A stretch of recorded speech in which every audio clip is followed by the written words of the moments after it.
Little Miss Shy by Roger Hargreaves.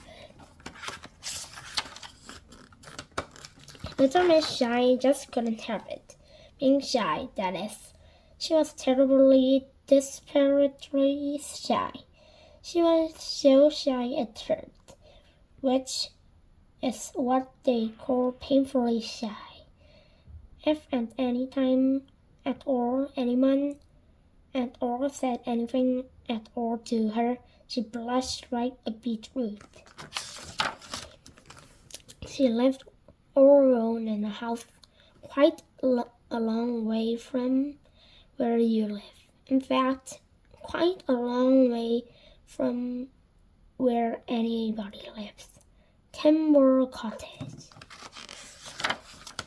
Little Miss Shy was so shy, she just couldn't bring herself to leave her little cottage. She never went shopping. The thought of walking into a shop and asking for something was absolutely terrifying. So she grew her own food in the garden of Timber Cottage and lived a very quiet life. Very, very, very, very quiet indeed. Bang, bang, bang! Little Miss Shy, who was having breakfast in the kitchen of Timber Cottage, dived under the table in terror. But it was only the postman knocking at the door. "Anybody home?" he called. Little Miss Shy, under the table, put her hands over her ears and shut her eyes.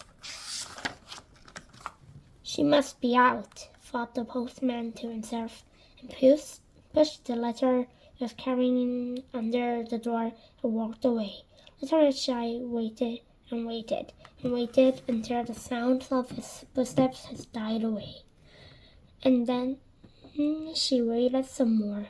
In fact, she spent most of the day under the kitchen table. It was dark by the time Little Miss Shy dared to come out.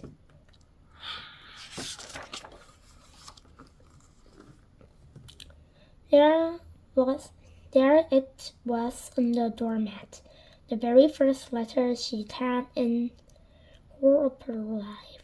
She opened it cautiously. It was from Mr. Funny. "You are invited," said the letter, "to a party," it went on Saturday, it said, at 3 o'clock. It added, "It's going to be fun, fun, fun." Little Miss Shy was horrified. She looked at the letter again. "I can't go," she thought. "There'll be people there. People."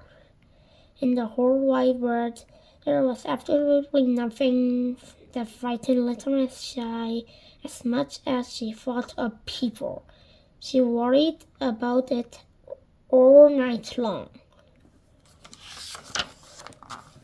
But the following morning, she made a decision. "I'll have to go," she thought. It wouldn't be polite not to.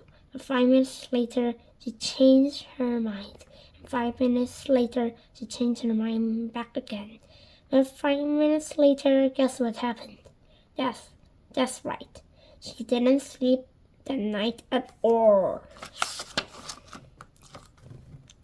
The following day was Friday. And that Friday, Little Miss Shy changed her mind 144 times. That's how many 5 minutes are there in a day. She was going to the party. She wasn't going to the party. She was going to the party. She wasn't. She was. She wasn't. It was a long day. And that Friday night was even worse than Thursday night had been. She didn't sleep a wink, not even half a wink. Saturday morning came and went. Saturday luncheon came and went. Little Miss Shy just couldn't eat a thing.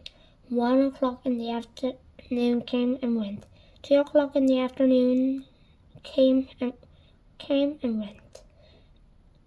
And then 3 o'clock, the party time came and went. Poor little Miss Shy didn't. She couldn't. She just sat there. A tear rolled down her cheek. Oh, I do wish I wasn't so shy, she sobbed. 4 o'clock came. There was a loud knock at the door. Little Miss Shy hid behind her chair. The door opened, and in walked Mr. Funny. I knew you wouldn't come, he laughed, looking at her behind the chair. So, he went on, I come to take you. Little Miss Shy blushed and blushed and blushed. Come on, cried Mr. Funny, feeding her by the hand. You'll enjoy it once you're there. And he marched the blushing little lady off to his party. Everybody was there. Little Miss Shy didn't feel her very well, but everybody talked to her, and everybody was very nice. And gradually, the longer the party lasted, bit by bit, little by little, eventually, guess what happened? She stopped blushing, and actually started to enjoy herself. Told you so, laughed Mr. Funny. Miss Shy nodded and giggled. She was having the time of her life, and only blushing a bit. And do you know who she met at the party? Mr. Quiet. I used to be shy like you, he said. Little Miss Shy looked at him. I don't believe you, she giggled, and then thought, would you like to come to Timber Cottage for tea tomorrow? She said. Mr. Quiet looked at her. Me, he said, blushing like a beetroot. Tea? He said, blushing like 2 beetroots. Tomorrow, he said, blushing like a whole sack for a beetroot. And then he fainted. The end.